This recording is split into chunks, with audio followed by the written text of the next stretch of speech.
All righty, ladies and gentlemen, we are live.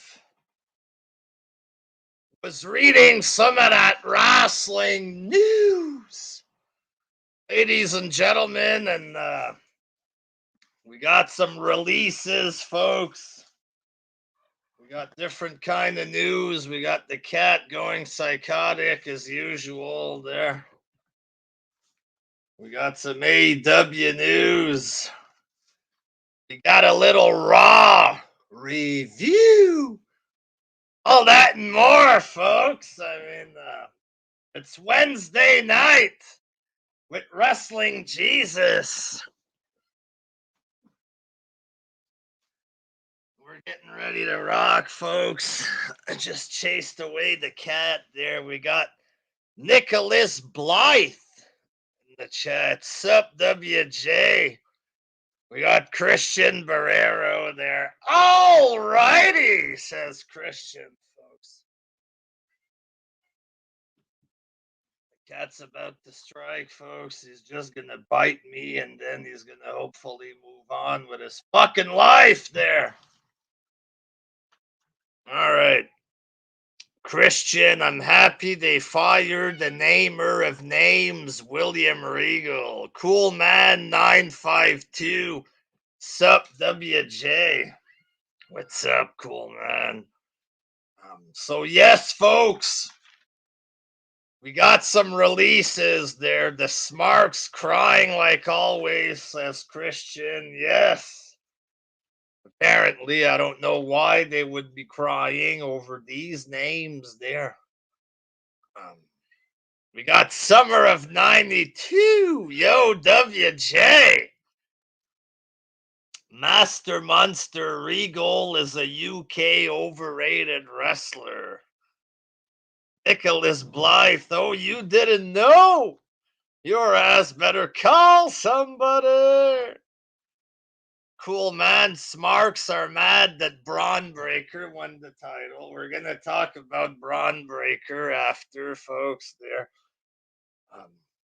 So, yes, big releases, ladies and gentlemen. And these are the two biggest names there, starting with the Road Dogg. The people hated Road Dogg on SmackDown as the writer. I remember this. Weren't the Smarks upset that Road Dogg fire Road Dogg? Wasn't that a Twitter hashtag thing a couple of years ago? Fire Road Dogg, hashtag Fire Road Dogg. That was being tweeted all over the place. And now Road Dogg gets fired like they were asking, and suddenly they're pissed off. We love the Road Dogg. We love him. Weren't you asking for him to get fired a couple of years ago there or whatever? But you love him suddenly. It depends on the narrative, folks. You know what I mean? So there's a perfect example. They were attacking the company a few years ago. Fire Road Dogg. Fuck you, WWE. I'm mad at you because of Road Dogg. Fire Road Dogg. And now, because of the AEW narrative, I'm upset at you, WWE, because you fired Road Dogg. Which is it, you fucking goofs? You know what I mean?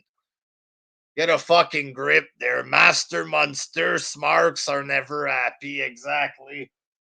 They're only happy when they talk shit about WWE on Twitter. That's the highlight of their day or whatever. That and when they jack off to Hook or whatever it is they're jacking off to. You know what I mean? So Road Dogg, as far as wrestling, he's finished. Apparently, y'all didn't like him as a writer a few years ago. You wanted him to get fired. So, you got your wish. Road Dogg got released there. William Regal, ladies and gentlemen, released. He was the guy of NXT or whatever. The Smarks also hate NXT. Yes, you know what I mean. On Twitter, they say AEW rules, NXT sucks. Fuck NXT, but they're upset that Regal got released. What do you care? You don't watch the show. If you don't watch the show, why you're upset he got released? Y'all were saying NXT in the mud. Fuck NXT. You know what I mean? And Regal was on that show as a big figurehead. You know what I mean? And y'all were saying fuck the show. So if Regal on NXT didn't get any viewership and it wasn't working, and y'all were all over the internet saying fuck NXT, then they're gonna let him go if he wasn't getting any viewership. And if it wasn't working, and if y'all were saying fuck this show, they're gonna get rid of him, you know. So William Regal gone anyway. What can they do with him at this stage? You know what I mean? What are they supposed to do with him? Somebody called Chris Guy, aka Ace Steel. Somebody posted a list in the Wrestling Jesus group there. He wrote that Ace Steel was apparently the coach of CM Punk. I don't know. Um, William Regal would draw more than Adam Page as AEW champ. They could have used Regal as a manager on Raw or SmackDown, manage a British wrestler or something. That could have been good there. Regal in the Harley Race role kind of deal there with a young British upstart wrestler or something, and he interferes in matches, but they just did this cornball NXT general manager thing with Regal there. So, but Ace Steel, I don't know who the fuck he is. Smarks killed wrestling. How long until Regal is on the AEW? 90 days there, probably. 90 days. Maybe they'll use him as a manager. Like he could talk. He was a great in ring wrestler, but he was very good talker. Regal.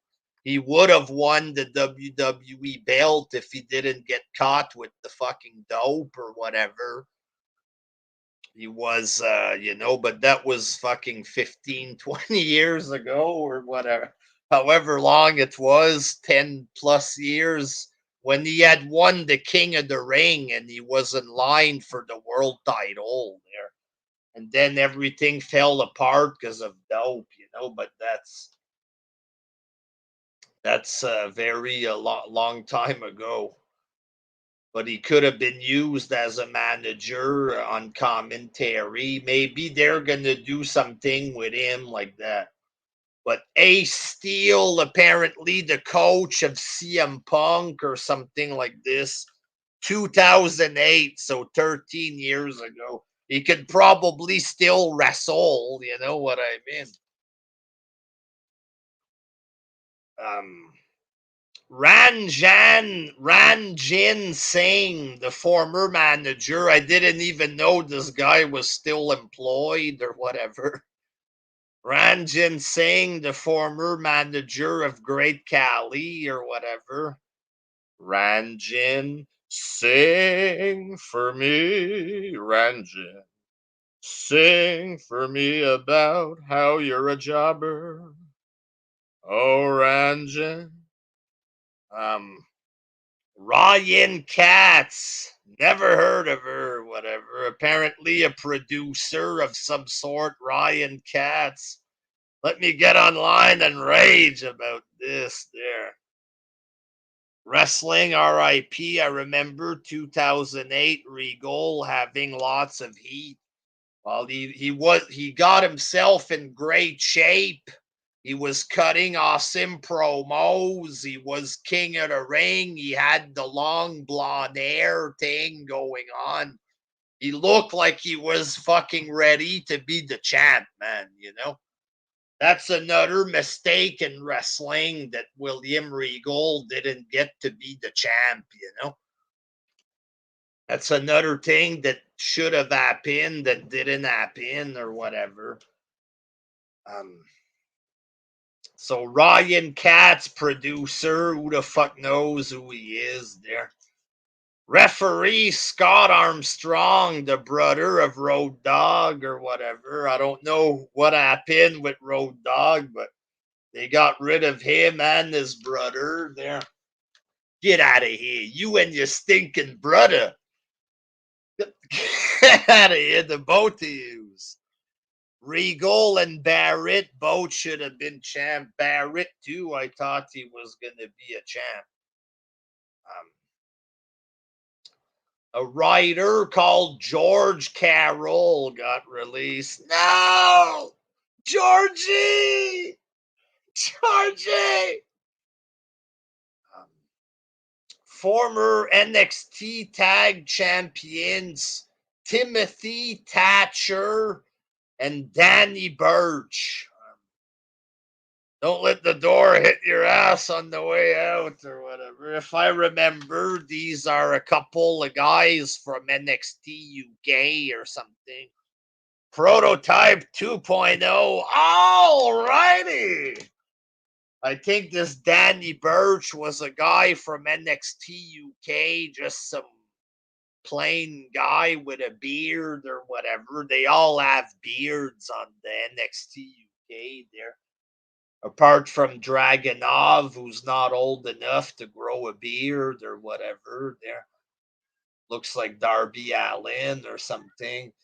Um, you know, a lot of these guys from NXT UK are fucking boring. You know what I mean? How much how much viewership does this shit get on the network there, NXT UK? Like 25,000. Who watches this? I don't even think British fans watch this shit. You know what I mean? I never hear anybody talking about NXT UK. I just see WWE post some clips that nobody clicks on, right? And there's three, four people in the comments. I don't know.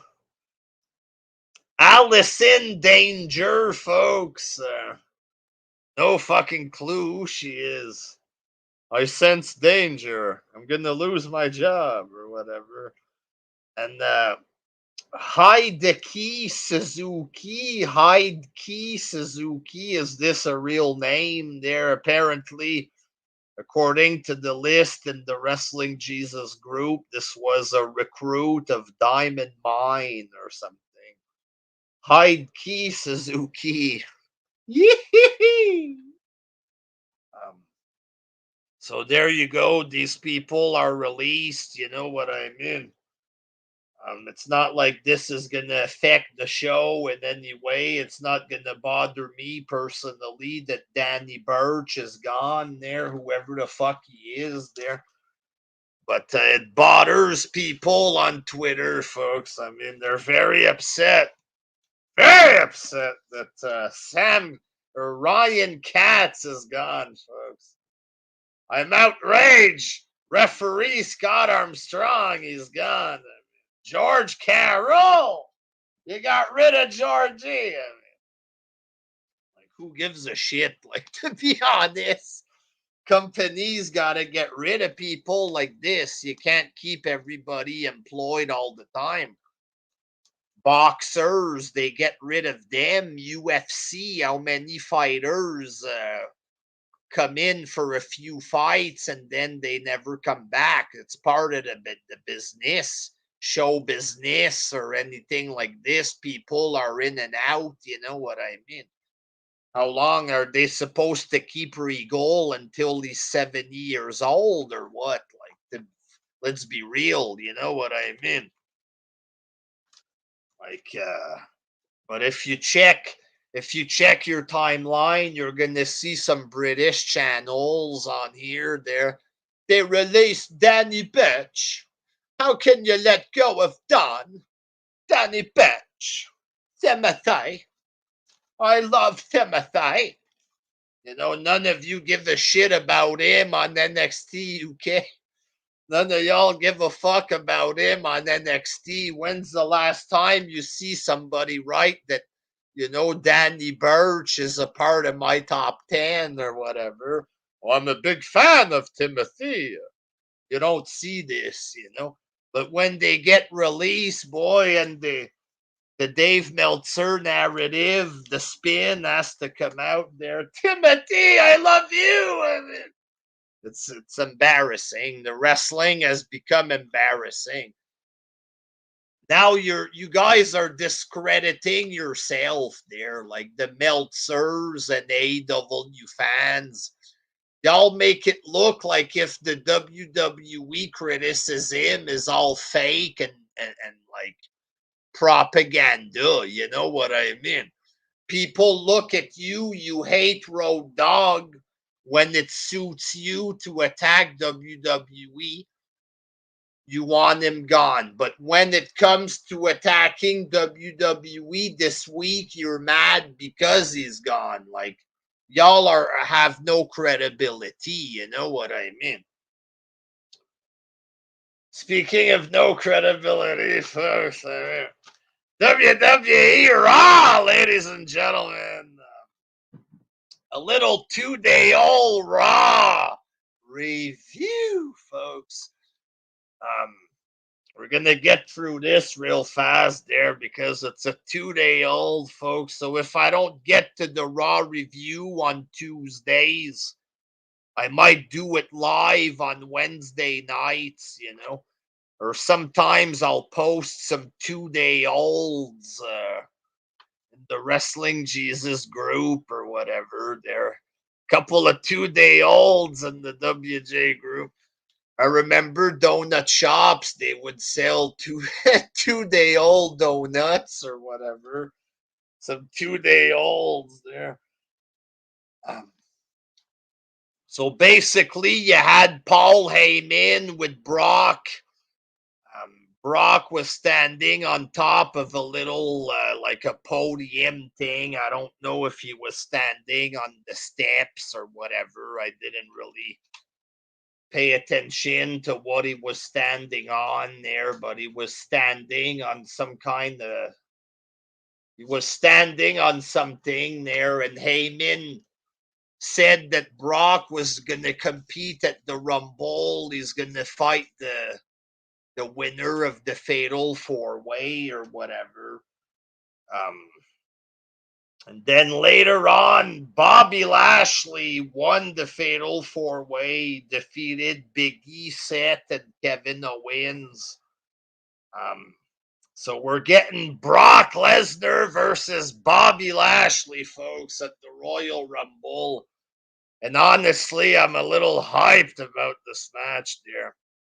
I'm happy for Bobby Lashley. You know what I mean? I'm happy that he went back to WWE and became the champ. I remember when he was TNA champ, and I sent him some tweets. Bobby, you gotta go back to WWE, and he replied to me, you know, thanks, but I'll do what I want. I was like, Bobby, you gotta go back. You still got it, you know. And I was right, folks. And he won the championship, and now he's going up against Brock. It's possible Brock squashes. It's probable that Brock squashes Bobby Lashley, and then maybe it's champ versus champ at Mania. Or, folks, like after the Fatal 4-Way, they cut to the back. You see Brock there, and he says, like, he looks at the match, he sees that Bobby wins, and then he says, tell Roman I'll see him on Friday or whatever. So the shit with Roman and Brock isn't finished. So what if it's Brock versus Bobby, right? Roman Reigns interferes and then Bobby wins. You know what I mean? And then Bobby becomes a two-time champ. He becomes legit. He beats Brock Lesnar, but he does it because Roman interferes, right? So then Brock can still look strong heading into a big fucking main event. If Bobby wins, then Brock gets screwed. Then he's triple pissed at Roman, which sets up the match, folks. I mean, put the belt on Bobby, ladies and gentlemen. He needs it more there, especially if Brock is going to win the belt on SmackDown. I think this is the first time in my life of watching Lesnar, and I want the other guy to win. You know what I mean? Because like I'd still be happy if Brock won, right? But Brock doesn't really need to win. If Roman interferes, you know what I mean? Then it's doable, right? And Bobby could be elevated, and then Brock can keep doing the shit he's supposed to do on SmackDown. So win-win, folks. I mean, put the belt on Bobby there. But if Brock retains, you know, I'd be happy too with it. Not as happy, but I'd be okay with it, I guess. Um, then you had Mr. McMahon and Austin Theory or whatever. So more of McMahon and his young protege, and Austin Theory is going to be in the Rumble. Um, Obviously, he's not going to win this there, but people in the comments on WWE's, Austin Theory might win the Rumble. You know what I mean? Most people are like, because of seeing McMahon with this kid, it creates a big aura for him, and fans are buying into it. You know what I mean? You see the comments. Oh, this kid, he has a future. All it takes is McMahon appearing with him. That's the missing ingredient in WWE is McMahon. McMahon is the god of promos. You know what I mean? Like, it sucks that all you see online is fucking goofs talking shit about him there to try to look cool. Nobody ever talks about how great he was during the Attitude Era and everything with the promos and shit. It's just goofballs claiming that he's lost his mind or whatever. He makes more money than he's ever made, and he's still the most viewed wrestling show on TV. You know what I mean? So he's doing something right. But it feels good to see McMahon on television, whether you like him or not. Vic Vopper, Hangman, not a credible champion or a credible cowboy. He's not a believable cowboy. Clint Eastwood was a cowboy or whatever. Look at Clint Eastwood's face and look at Hangman Page. Hangman looks like a fucking goof compared to Clint Eastwood or whoever. John Wayne there. Look at an old cowboy movie and look at what a real cowboy is supposed to look like there. And then look at this goofball Hangman Page. He looks like just a fucking a little clown there. He don't look like a real cowboy.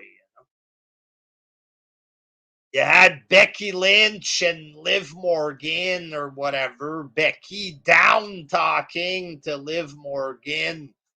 Morgan standing up for herself or whatever there. Bianca Belair comes out. And then Morgan and Bianca, they're apparently going to wrestle.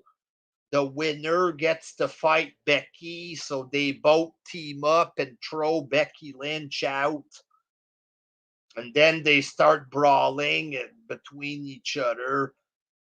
And then later on, Dewdrop appears in the back, and she gets in the face of Sonya Deville and the other guy there, the WWE officials there. She gets in their face, calls him grandpa and stuff, and she says she wants to be in the match.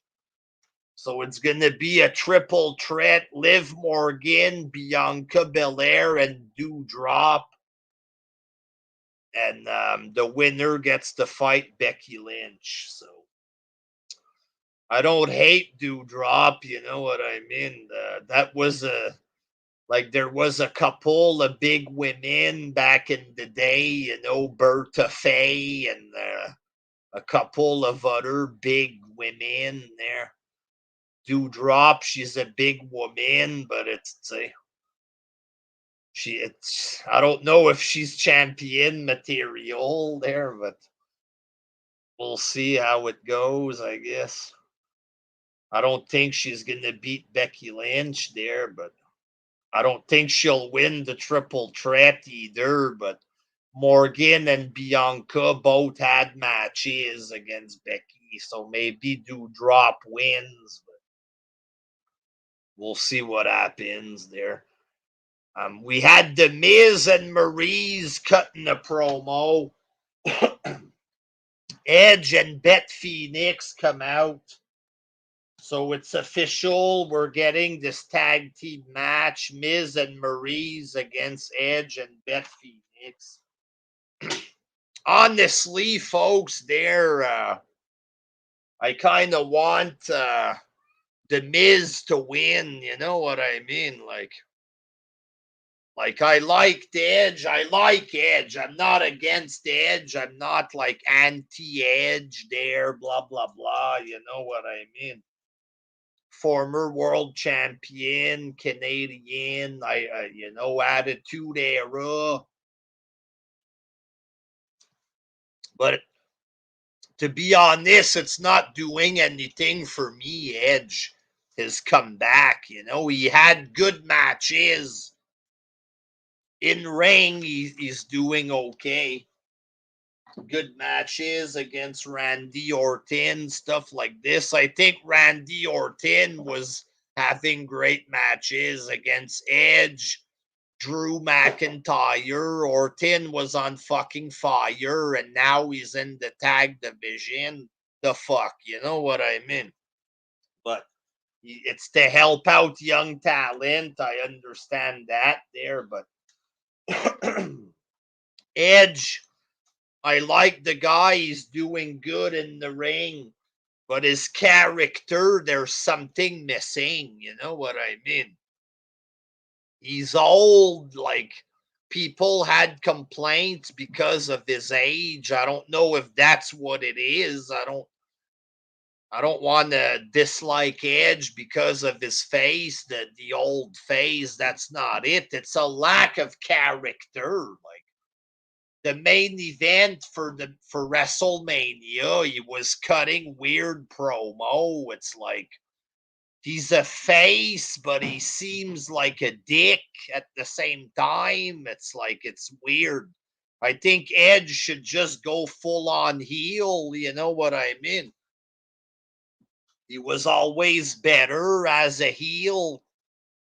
Um, Summer of '92 Riddle is cool. He just goes over the top with the cornball sometimes. I like Riddle as well there. Um, but Edge, there's something missing. It's like it's weird. It's bland. The way he's acting, him and Beth Phoenix. Like, I'm sorry, but I like Maryse a lot more than Beth Phoenix. Not just because she's a French Canadian like the wrestling Jesus and a trillion times hotter than Beth there, but like, you know, Maryse, she's been there the last 10 something years. Like Beth Phoenix coming out with some kind of weird haircut and weird ass fucking whatever the fuck kind of hairdo and outfit she was wearing there, looking bigger than Edge or whatever. There, I don't give two shits about Beth Phoenix in 2022. No offense to anybody. They're wrestling RIP. Nobody ever cared about Beth Phoenix. Exactly. Beat her car. Edge is missing Lita. He's missing something because this isn't for me personally just a 50-year-old guy acting bland or whatever. I'm better than you, Miz. I'm a bigger star than you. Well, all right. Well, Miz is entertaining with his promos and you're not. So maybe step up your fucking game on the mic or something. Bland fuck. I don't know. I like Edge, but goddamn, it's too bland. He needs to fucking step it up on the mic. I know I can't be the only one who feels like this. Like, come on, man. Alpha Academy defeated RK Bro, folks. So, like I said earlier, I guess Randy Orton putting over the young folk. And Chad Gable finally getting his big push, ladies and gentlemen. It's in the tag team division there. So Chad and Otis, they beat Orton and Riddle, but the belts weren't on the line, I think. So now they're going to get, I guess, a tag team title match. And then they're going to lose, ladies and gentlemen. Take it, Chad Gable. But Chad Gable and Otis, maybe it would be okay that they win the tag belts there. Not that the tag belts mean anything there, but drinking a drink here, folks. Cheeky Cherry, it's called Peace Tea, folks. Cheeky Cherry, ladies and gentlemen. God dang. There we go there. Hey! Random drink shot, folks.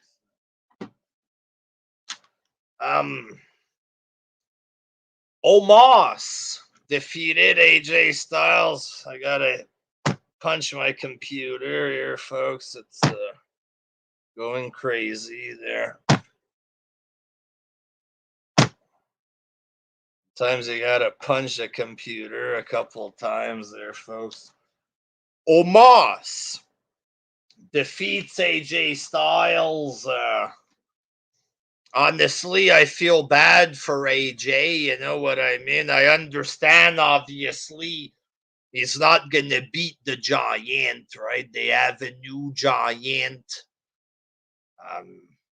AJ has to lose against the Giant or whatever, but I think they could have done more than this. You know what I mean? Snowberry is the best flavor, says Motionless Zombie. I've had the Snowberry, and they're cheap, big can like this for 89 cents around here. 150 calories for a giant can.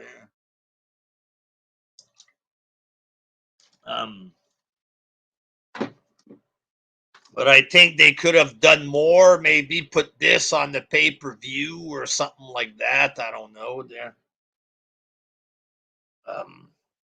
Omasi is.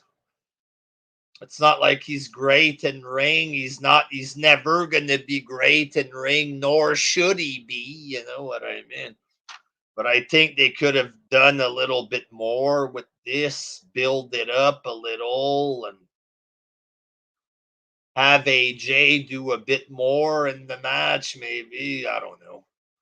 But Omos just pretty much walked all over AJ, 1, 2, 3, and Damian Priest defeated Dolph Ziggler. Dolph Ziggler and Damian Priest could you put a match on that I could give a fuck less about? Like, honestly, like Dolph Ziggler at this stage of the game, who the fuck cares? You know what I mean? The fuck kind of bullshit is this? There, such terrible. Like this guy with his storyline, it's the crazy eyes there and the face. Damian Priest, and it's like it's count out, it's disqualification. And then it's another match again. Damian Priest wins or whatever. Like, who fucking cares? I actually wanted Ziggler to win. Priest is that boring to me, says Diabolical.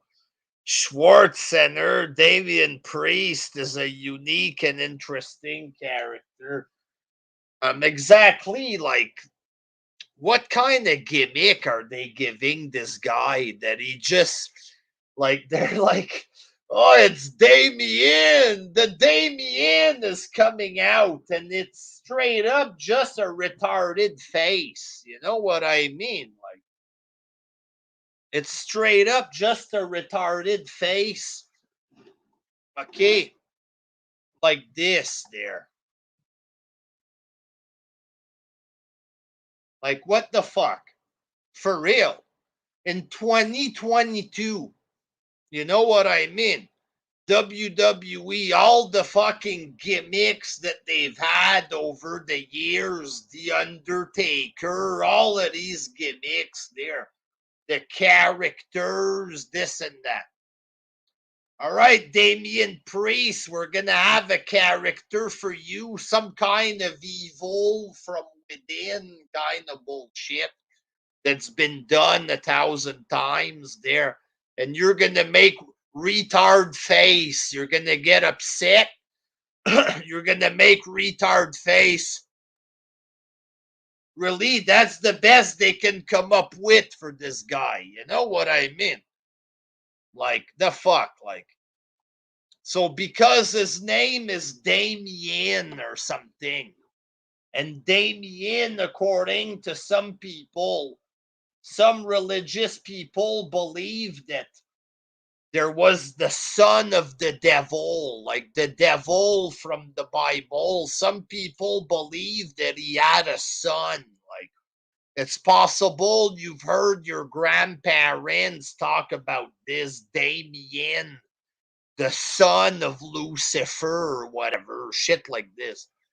So because he has a gimmick, because his name is Damien, basically they give him this retarded Satan gimmick. Okay? This retarded evil from within gimmick. And that's all it is retard face. Okay, what is this? Is this really the best that they can come up with? You know what I mean?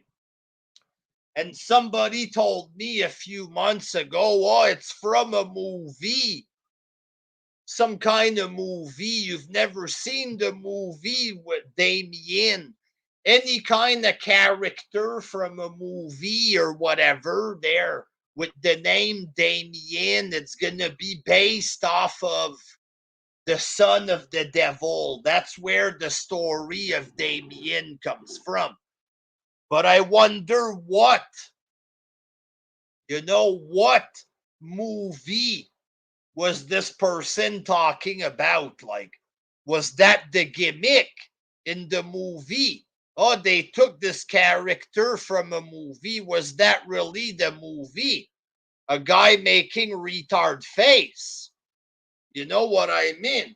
I can only picture this movie now. A couple of guys, they walk into a fucking dark mansion or something. It's an abandoned place. It looks very scary. Beware. I can sense a presence. Oh my God, there's Damien now. And it's a guy that comes up. Damien, stop. Not again with the face, please. Is this the movie that you were talking about? Like, what kind of character is that? You know what I mean? I don't know what this is. I don't know what he's doing, but you can't get any more lazy creative than that. Just a fucking retard face. His name is Damien. Damien coming out, and it's a mongoloid face. And you want to take this and put him against Dolph Ziggler. Like, the fuck am I watching? You know what I mean?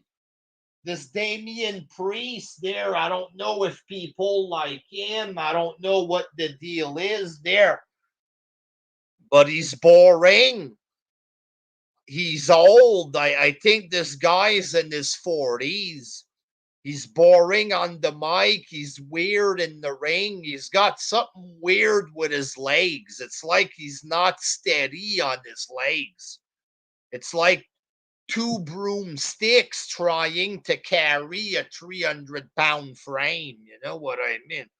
The guy's like 6'6", but he's 120 pounds soaking wet. He's big. He's got big arm and stuff, but he's got weird legs, and it's like he's not steady. He moves weird.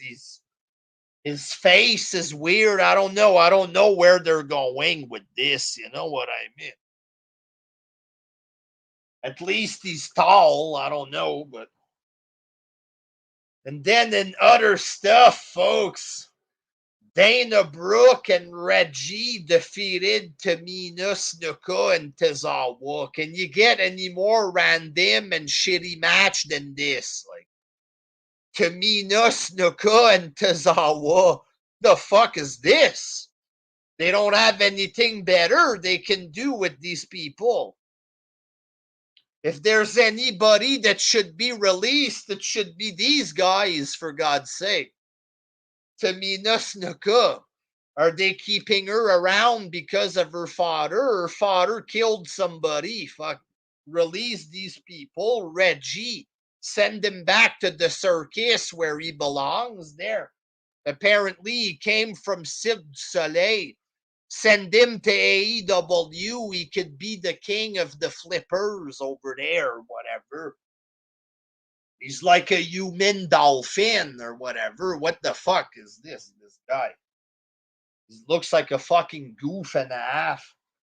Dana Brooke, like, apparently this is her opportunity, the 24/7 retard championship. Like, enough there. Nobody cares there about any of these people. Tozawa was okay. He was a little funny at the beginning, but now it's like I don't know. Any of these people could get released there.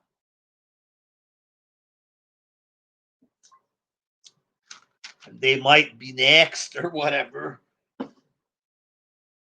The Street Profits defeated Apollo Crews and Commander Aziz, folks. The Commander, ladies and gentlemen. I mean, maybe the Commander is going to be next to get released. I don't know. Apollo Crews, how he still has a job, I don't know there, but Carmella and Zelina Vega defeated Rhea Ripley and Nikki Cross. Nikki ASH, whatever the fuck she's called, folks. Yeah. So there's still some crap on the show, but it was better than it was last week. You had Brock on it, the big fatal 4-way. That's about it. A couple of okay things and some garbage. Overall, I'd say it was decent there. Overall, there.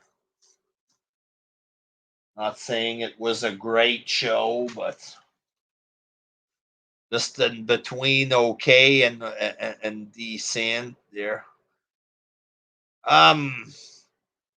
So that's about it, folks. Let's talk a little bit about NXT. very rare. I talk about NXT there. They had the little like free pay-per-view kind of deal there, New Year's Evil. And Mandy Rose retained the championship. She defeated Raquel Gonzalez and Cora Jade. Mandy Rose looks spectacular on NXT. I think she's doing a good job as the champ. Raquel Gonzalez, a bigger girl, tall, thick, or whatever, like a bit of an Amazon girl there, but she's good looking enough for a girl her size. You know what I mean? There's something about her that I like there.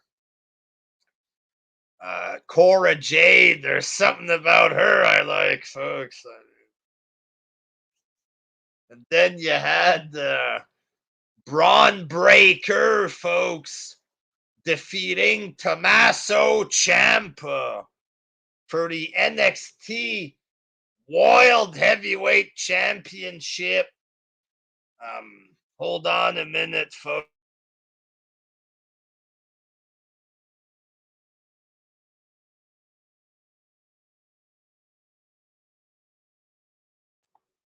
Sorry about that, folks. Braun Breaker defeats Tommaso Ciampa. Good match. Afterwards, there was a video on the internet of Rick Steiner celebrating with his son or whatever. They're nice to see that there, Rick Steiner, folks. I hope we get to see Scott Steiner on WWE TV at NXT. Anything, folks, to go along with Braun Breaker. He does the big flying bulldog like his dad, and then he ends it with the Steiner recliner. The other one taps out there. So I'm in full support of Braun Breaker or whatever there. And I hope he goes far. Carmelo Hayes defeats Roderick Strong. Who's Carmelo Hayes? I don't have a fucking clue. But he unified the North American Championship along with the Cruiserweight. And he's going to be known as the North American champ moving forward. And the Cruiserweight Championship is basically dead or whatever. So that's gone. Hopefully 205 Live is going to go away as well. You know what I mean? The Cruiserweight Championship making a show purple. Like, here's a shitty belt, and he went way too far with this Cruiserweight title, creating a whole division, a whole show for this. 205 Live. Who are you going to attract with a name like that? 205 Live. You know what I mean? Like, who's going to, a show about guys under 205 pounds? Man, this is what I like.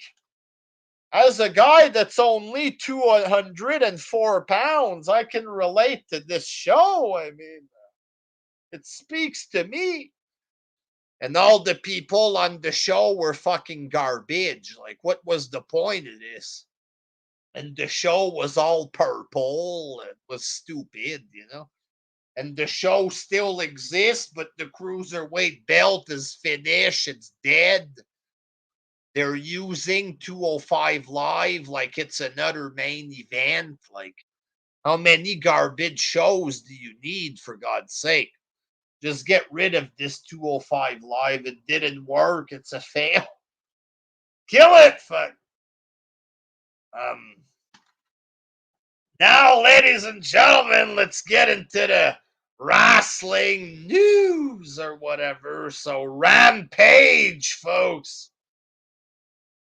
The New Year's Eve episode of Rampage, which featured the big female hardcore match or whatever there.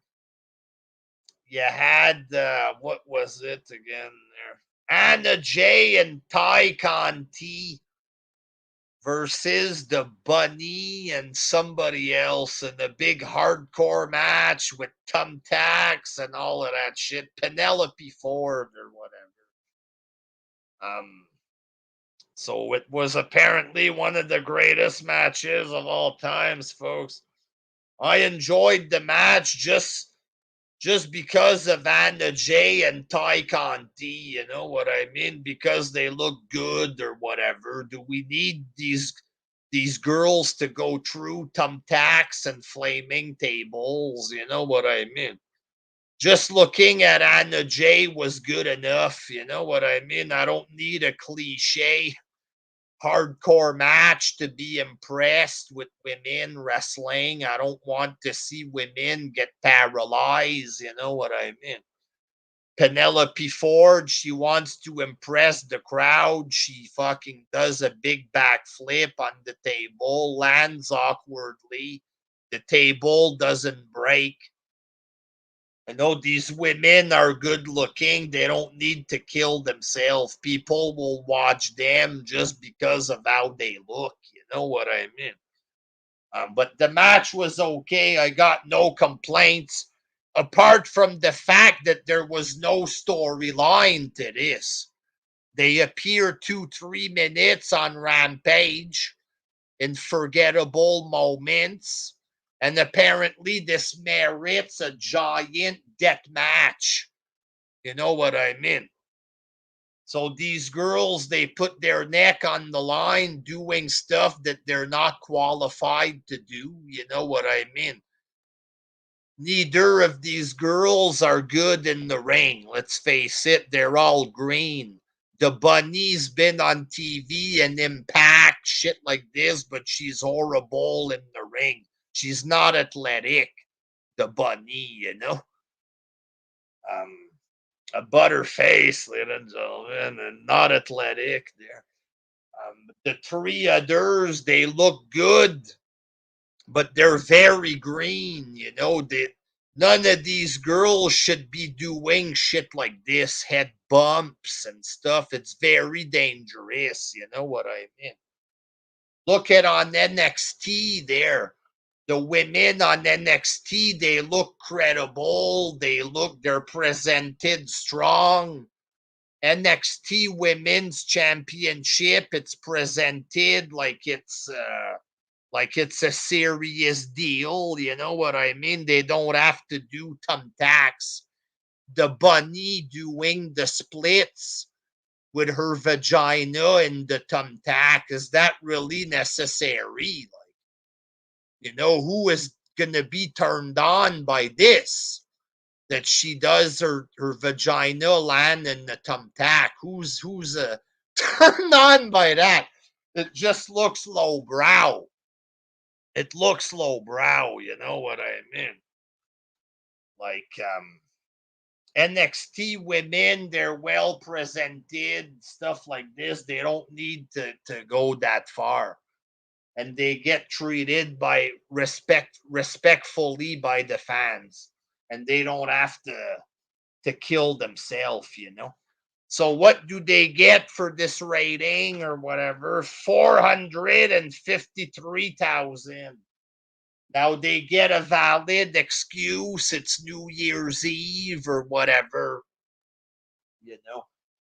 But basically, it's the same rating that they get every week, 400 to 500,000. That's, you know, and that's basically a good indication of the actual number of quote unquote hardcore fans who are watching this. You know, Dynamite, you have some casuals watching it. We watch it.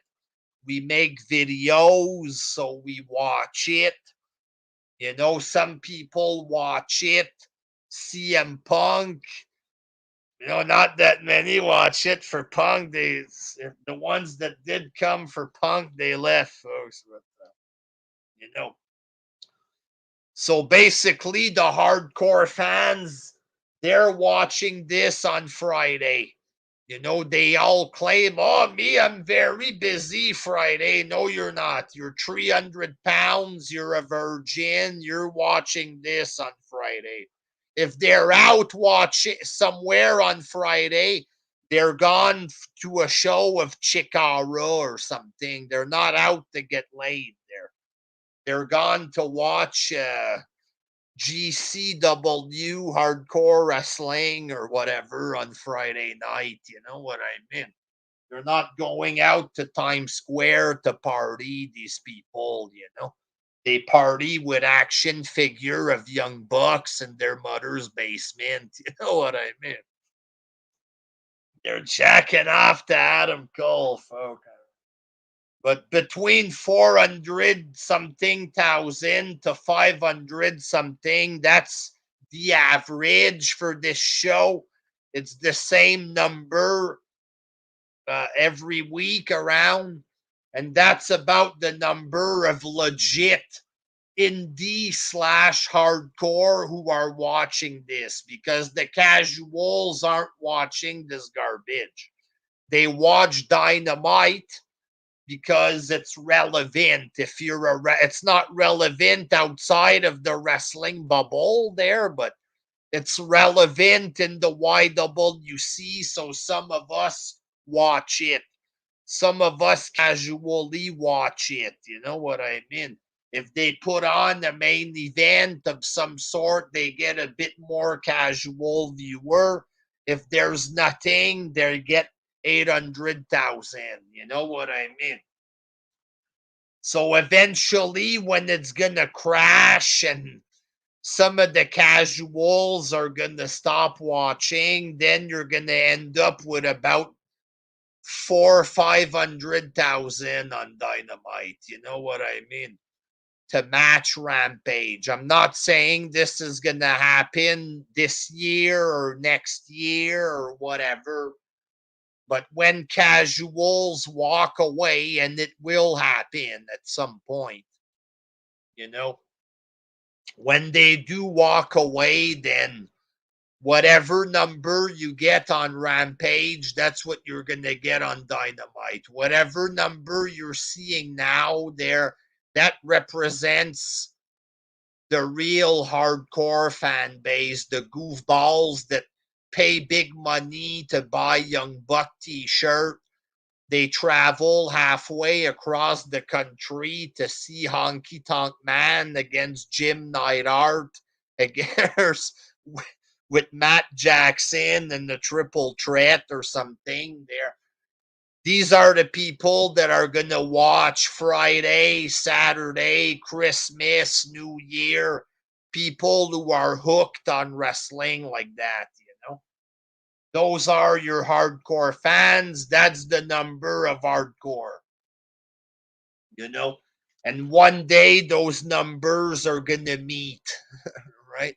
Dynamite and Rampage are going to meet somewhere once the casuals officially walk away from this garbage. Might happen in 5 years, might happen longer, might happen quicker, you know. Raw, ladies and gentlemen, got a 1.7 million viewership or whatever. Their little ratings bump because the draw, folks. Brock Lesnar there. So Raw was in the dumps, record lows around the 1.5. Brock comes in, brings in an extra 300,000. Needle mover, ladies and gentlemen. Move the needle there. Um, is it a big number? No, it's better than AEW, though, folks.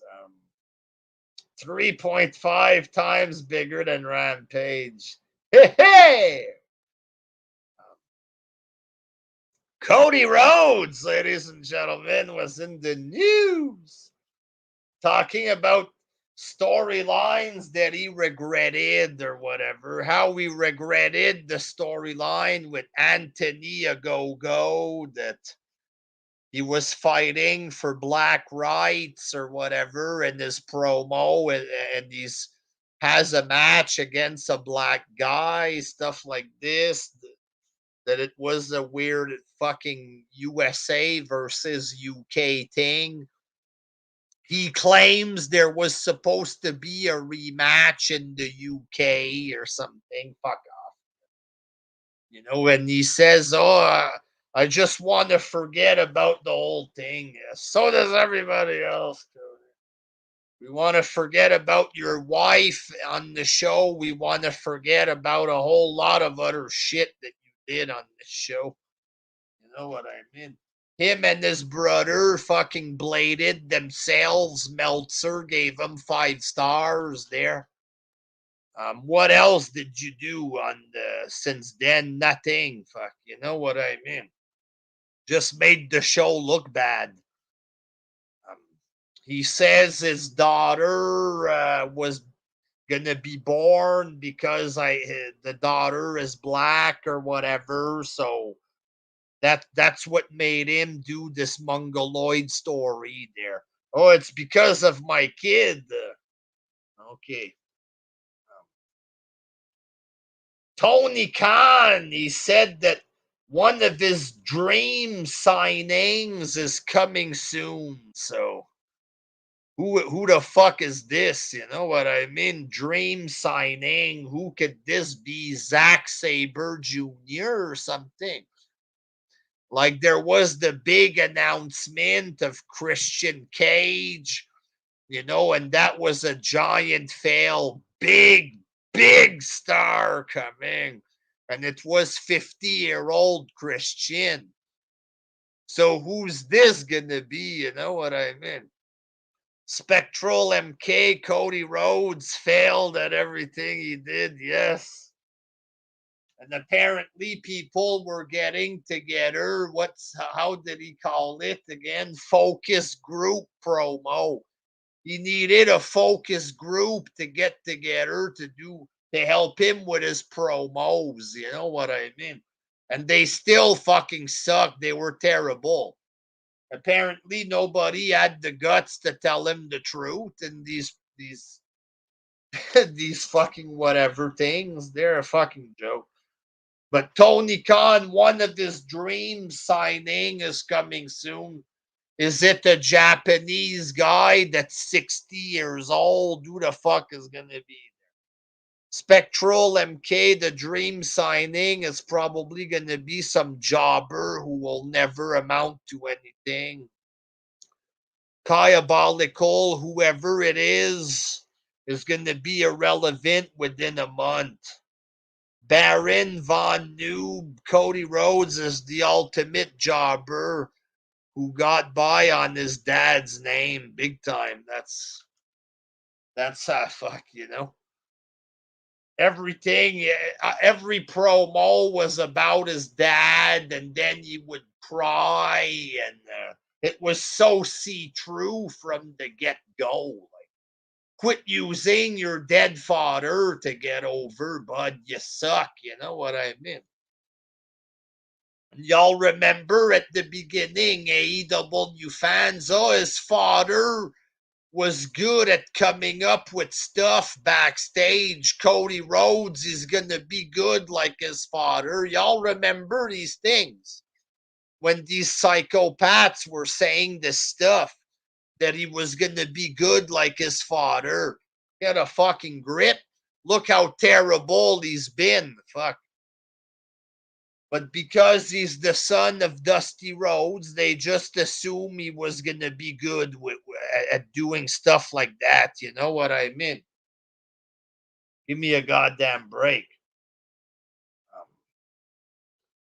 Eddie Kingston says AEW should sign everybody. So basically, there's been a lot of concern, not just from critics, but from fans as well, who are saying, hey, you're bringing in, like, there's part of AEW fans, all they do is spend all their time on Twitter talking about AEW. They're fucking obsessed.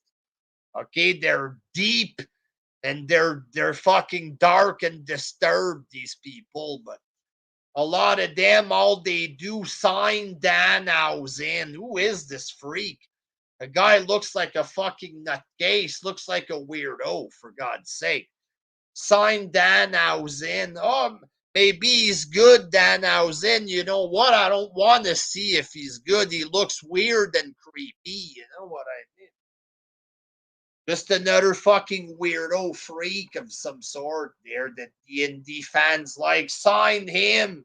Sign that guy. Let me tell you what indie fans do, folks. Okay, indie fans, they go. It's all about hating WWE. You know, they hate everything about WWE with such a passion, folks. You know. And then they go to indie show, they watch anything that's not WWE, they adore it. You know, you can get a great match in WWE, it's not great enough.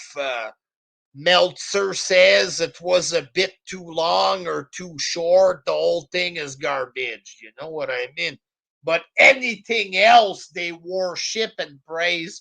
Oh my God, so good. You know, but these indie fans, they go to indie shows.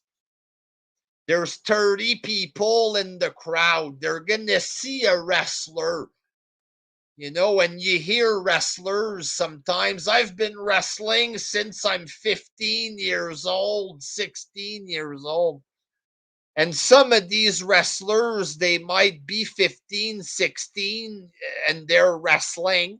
Some of them, they start wrestling, they're 18, and then they end up never making it. You know what I mean? They wrestle a couple of shitty little shows, and then they quit, or they get hurt, or they go back to school, or they do something else. You know what I mean? But these indie fans, they're going to go to a show like this. All right, they're going to see a guy in the ring, 16 years old. His name is the Great Dragon, folks. All right. And the Great Dragon, they go to this show, and this guy might not even be in the wrestling business 6 months down the line. You know what I mean? They go to an indie show, they're going to see the Great Dragon. Who's the Great Dragon? He's 16 years old, 125 pounds, wearing gym shorts and running shoes, and he's not even good in the ring. The indie fans, they look at a twerp like this. Oh my God, he's good. This is wrestling. This is better than WWE. You know, and half of these guys that they worship like this don't even stay in the wrestling business, you know? It's so retarded. And then they watch this, oh, Great Dragon, he's better than John Cena. And then you know what they do? They go on Twitter. Hey guys, I saw the Great Dragon. He's so good. I bought 5 of his t-shirts. It cost me $150. I worship the Great Dragon.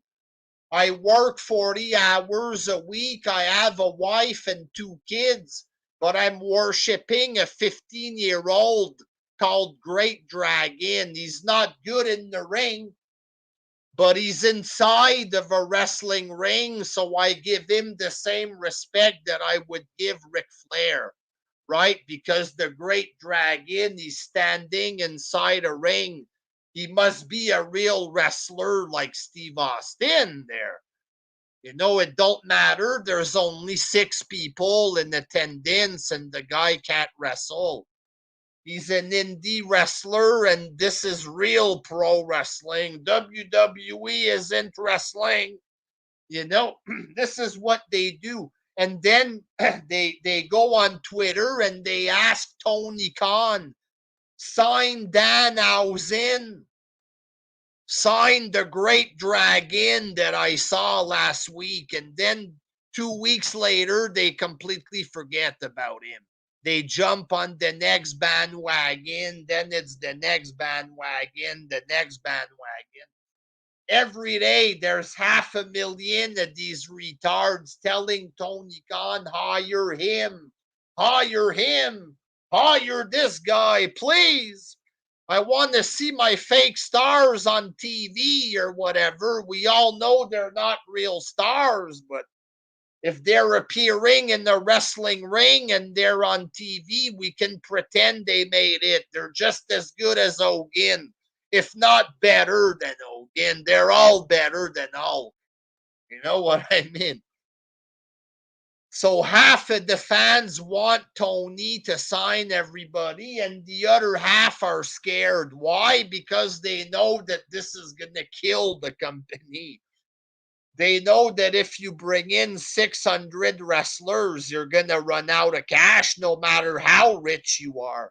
The father's going to pull the plug on this garbage.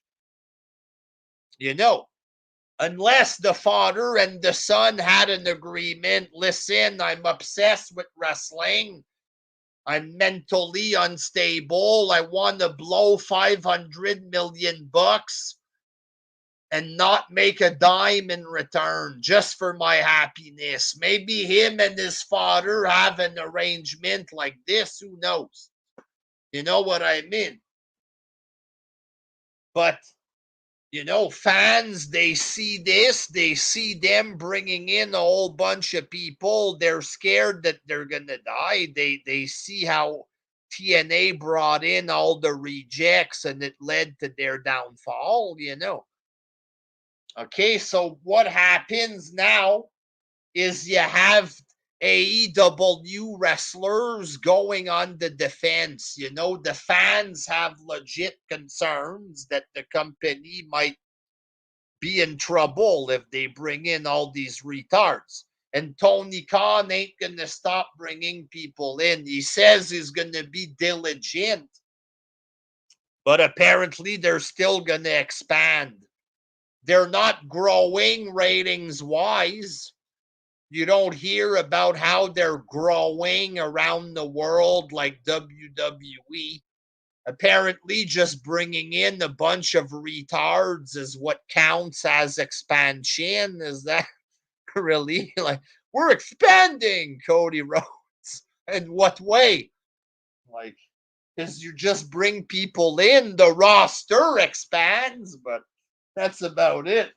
Not the profit. The profit don't expand. Just the expenses, because they gotta bring in another 500 worthless indie guy to look like hero. I don't know. But according to Eddie Kingston, bring them all in. Eddie Kingston says it's gonna force people to step up. Well, how do you get to step up if you never get a chance to be on television? You know what I mean? How do you get to step up for real? Like, if there's way too many people and there's no spot for anybody, how do you get a chance to prove yourself? These guys appear on TV and then you don't see them for 4 months straight. How can they step up or prove that they got it? How can you build momentum when you're never on TV? Right? And Tony Khan, like, people are assuming that he's gonna get rid of all the trash and he's gonna keep all the good people. Maybe Tony's so fucking weird that he's gonna keep the bums and get rid of the good wrestler. You never know with him. You know what I mean? We don't know what he's gonna do. So you have wrestlers on the defense against valid criticism, and Eddie Kingston signed everybody. And he's one of the guys, Eddie, that suffers. Right? People liked Eddie Kingston, that he was cutting promo. Even I was starting to like Eddie Kingston. He has a thing with CM Punk, and then the next week he appears on TV. Oh, well, it's off the catering. Really? That's a promo on the television show. You're off the catering. That's what they do for Eddie Kingston. Like, he gets beat by Punk. He does a promo that he's going to catering, and then we don't see him for 2 months. And then he gets beat by Danny Garcia. And now he's fighting Jericho.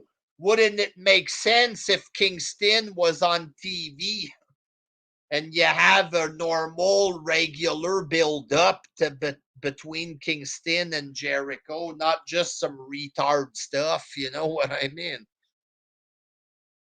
But like, most of the wrestlers aren't on TV, most of them. So bringing in even more, like, what's the point? It's sink or swim. So maybe that's the thought process, that the cream will rise to the top. But how much money are you gonna fucking waste for the cream to rise to the top? And if it's bad booking and these guys never get a chance to be on TV because there's too many people, then how the fuck does the cream get a chance to rise if they're never on television? How do they get a chance? They can't. You know what I mean? So, and apparently, based off of some stuff with what's her face, Big Swole, apparently you gotta be able to write your own shit. You know what I mean? That's one of the things she was complaining about. I disagree with that Tony Khan is racist. I don't see that. But, you know, apparently you gotta be able, according to her, you gotta be able to come up with your own shit, right? Because Tony Khan certainly don't know how to book. According to Meltzer, he's Booker of the Year, but apparently the wrestlers have to come up with their own shit. So what about the people who aren't good enough to book?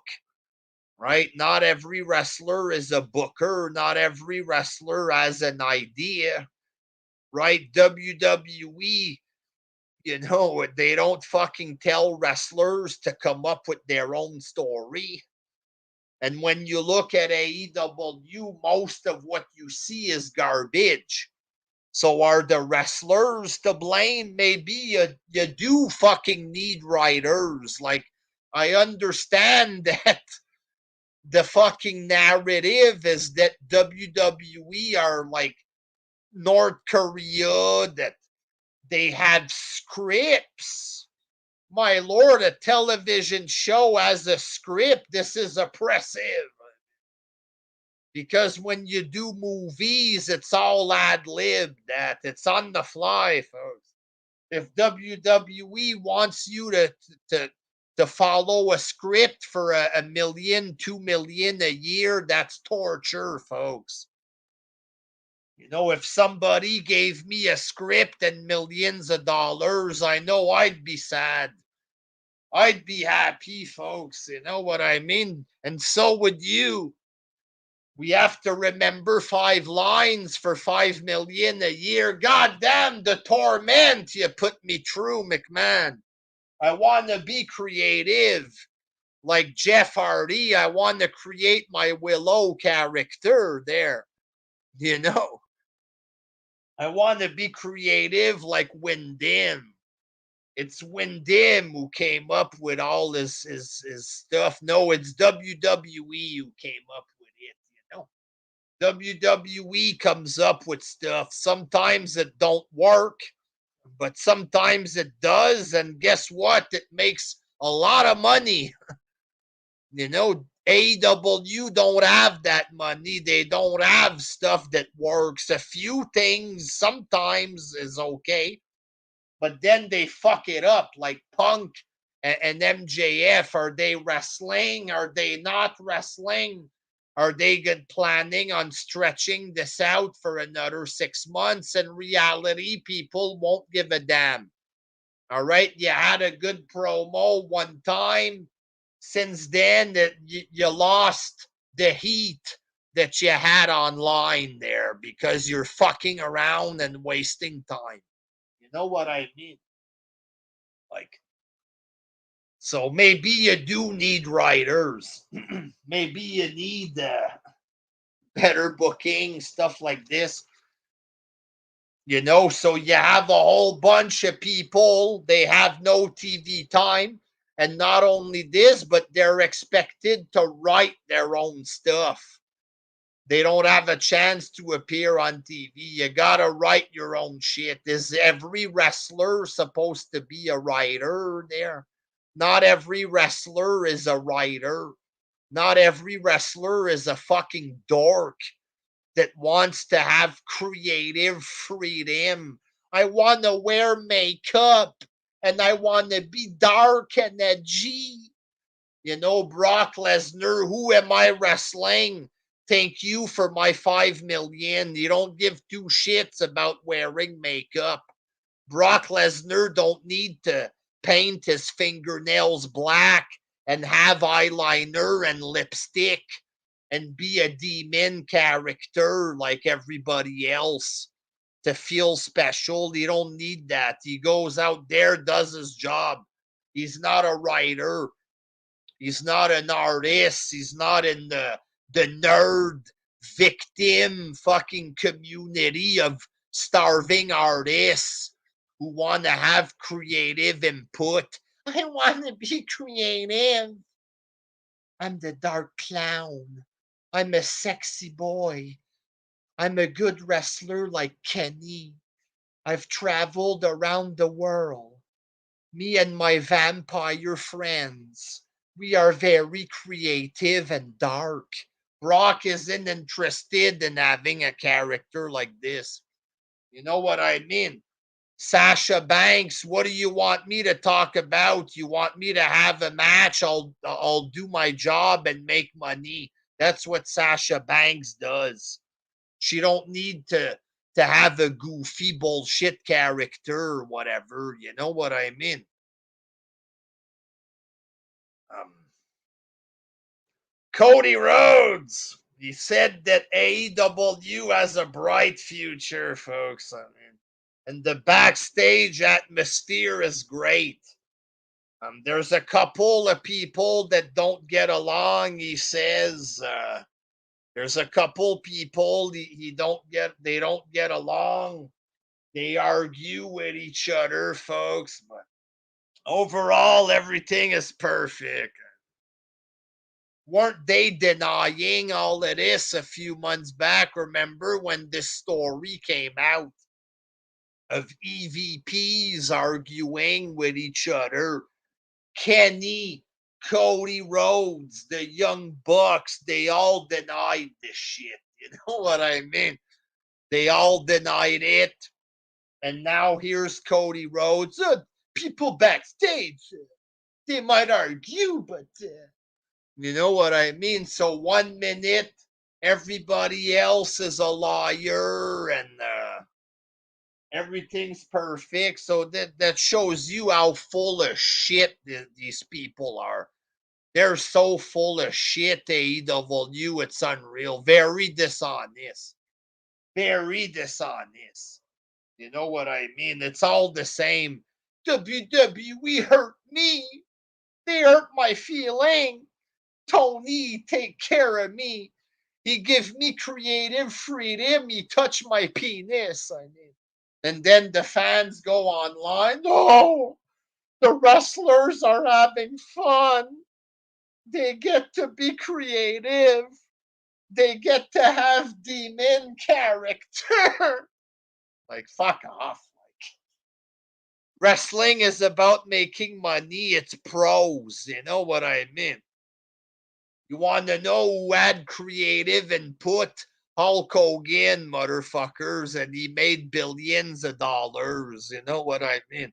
Malachi Black, not so much there. Okay, you gave Malachi Black creative freedom and you killed Cody Rhodes in the process. And now Malachi Black, he's barely on television. He's in a random feud with Brian Pillman Jr. or whatever. Good job there. Good job with your creative freedom. You know, y'all were prepping Buddy Murphy. He was the next victim, the next freedom guy there, but he went to Japan instead or whatever. You know what I mean? Spectral MK.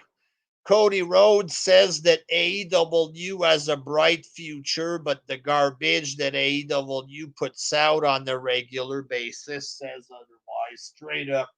We've seen it happen company after company.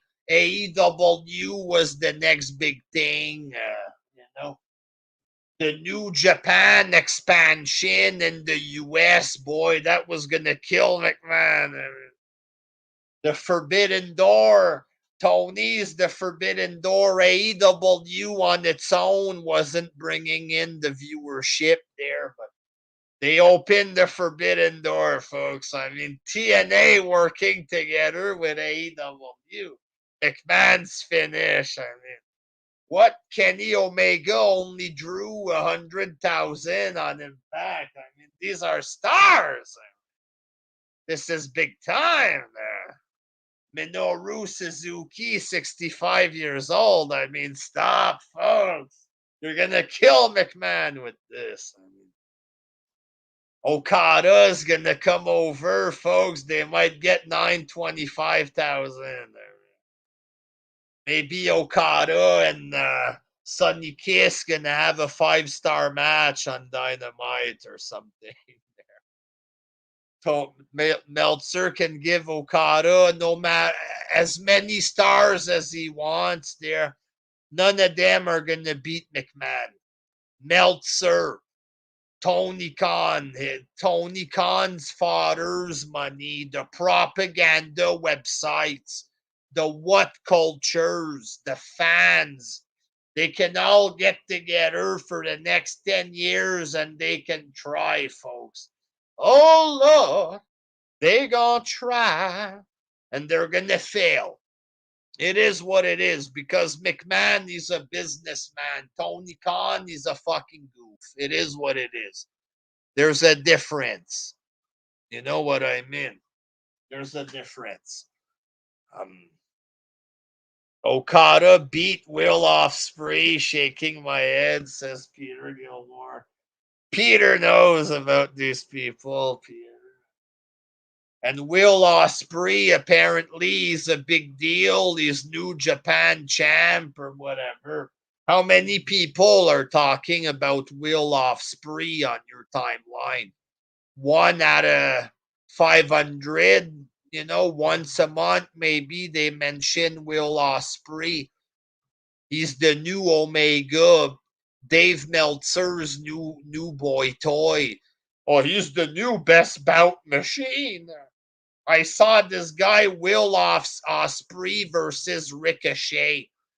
Right, the clip went viral. Their little fucking acrobat circus routine there. Okay, the fans were talking shit about this, how over the top and phony baloney it was, how goofy it looked. And then this Will Ospreay was talking shit to Vader. You know what I mean? That's not a good look. You know what I mean? Talking shit to the veterans of the business.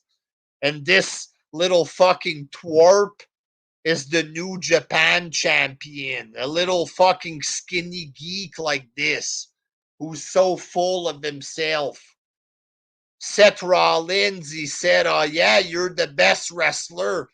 Let's compare bank accounts. You know why he said that? Because wrestling is about making money. It's not about, you know, making Meltzer come in his pants for a star rating. It's about making money, right? And y'all know it. Indie fans know that. When he said the truth to this little fucking geek there, let's compare bank accounts. You think you're the best wrestler, how much money you got? Because that's what the wrestling business is about, right? And this twerp didn't draw a fraction of what Seth Rollins, the money Seth made. You know what I mean? Because he's not a big deal, right? Dave Meltzer gives him 5 stars. So New Japan, they pretty much just fucking do whatever Meltzer says. You know what I mean? Whatever is the new American reject that Meltzer is praising there. That's who New Japan is going to push. It's embarrassing. This company used to have big names back in the day before our time, way before our time. It meant something. It doesn't mean anything today. Back in the day, it was big. New Japan, not anymore. They tried to expand. In reality, it's Japanese wrestlers. 99% of wrestling fans don't give a fuck about, and it's American reject wrestlers like Lance Archer, the son of the British Bulldog, and it's people that Dave Meltzer gets behind, right? Because Meltzer gets them the American audience. If you want to be a Meltzer fan or an indie fan online, you gotta praise New Japan. It comes with the indie territory. It's part of the gimmick. Hate WWE, praise New Japan. In reality, it's a bunch of fucking dorks. And long story short, Will Ospreay ain't shit. You know what I mean? He can do a flip. Apparently, he's good or whatever. I've seen some of it. I'm interested in people that can entertain me, not people that entertain Meltzer, because Meltzer don't look at wrestling the way we're supposed to for entertainment. We're not supposed to act like big pseudo intellects. Oh, well, this match, it's only 4.5 star. That's not what wrestling is supposed to be. Like, it's retarded. Meltzer's a retard. Well, he's not a retard. He's making money, but his followers are fucking retards. Come on. Meltzer's opinion is retarded. Like, he's a historian, yes, right? He knows more than we do about wrestling. You know what I mean? He does. But his fucking star ratings and all that is retarded. The stuff he pushes is trash. I'm sorry. It's the truth. I don't give a fuck if him and Brian and his viewers, they vote. Other historians that are on his side agree with him. Good for them.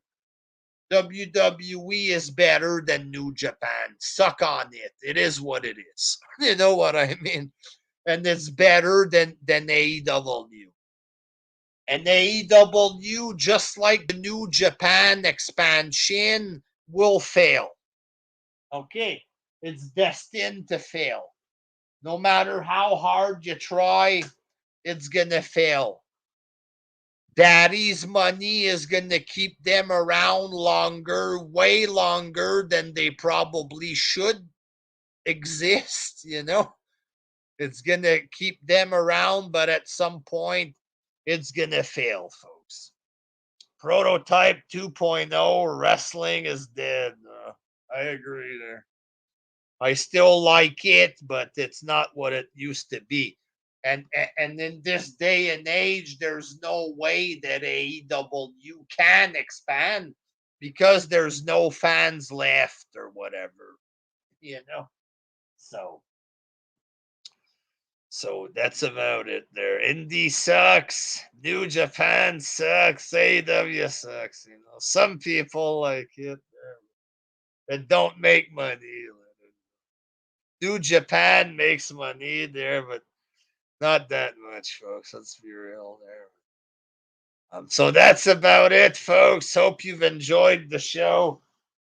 More live shows that come in, rants, reviews, wrestling news, ladies and gentlemen. The new era there, a new year. Like I said, I'm keeping the channel open, keeping the Wrestling Jesus group open on Facebook.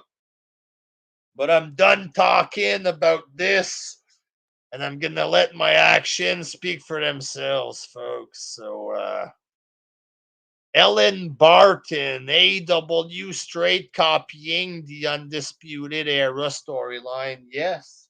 And they copy a whole bunch of other shit. You know what I mean? Including the business model of TNA, which is embarrassing. Tony Khan have no fucking clue what he's doing. But his father have money, folks, and Dave Meltzer likes him, so apparently he's Booker of the Year. It is what it is there.